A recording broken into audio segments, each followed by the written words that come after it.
Corpus. Piitang nagsilbing sumpa at tahanan sa isang obrero, kamay ay nadumisan ng dugo ng galit sa kapangyarihan, bibig na may busal, sigaw ay katarungan.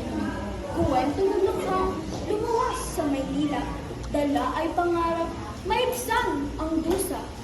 Hawak ay larawan ng kanyang pamilya, malasap man lamang kaunting ginhawa.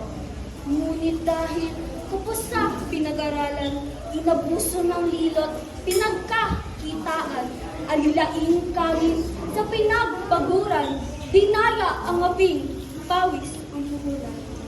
Sa kalunos-lunos niyang kalagayan, laging iniisip, mag-inang iniwan, ni Gusing ay wala, paanong paparang ang ihip ng muso, labis na mahirapan. Lumuhod sa lingsil, na nagmas makaawa, ang pobreng obrero sa kaunting biyaya, di pinakinggan, sa halip ay dinusta, ng sakim sa yamang walang kaluluwa. Sa kanyang kaapihan, paningi na dilim, dugo ang kapalit sa pang-alipin, kumitil ng buhay at naging salarin, at rehas ni bakal, ngayon ang kapiling.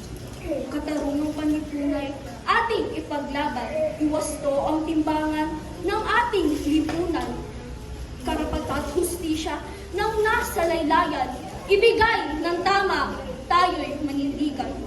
Huwag nating limutin, walang kapayapaan sa bansang malaya na walang katarungan, dahil mamayay sa lamin ng bayan at hiyas ng bukas na dapat ingatan. Alilang kanin ni Leonisio of Maria Corpus.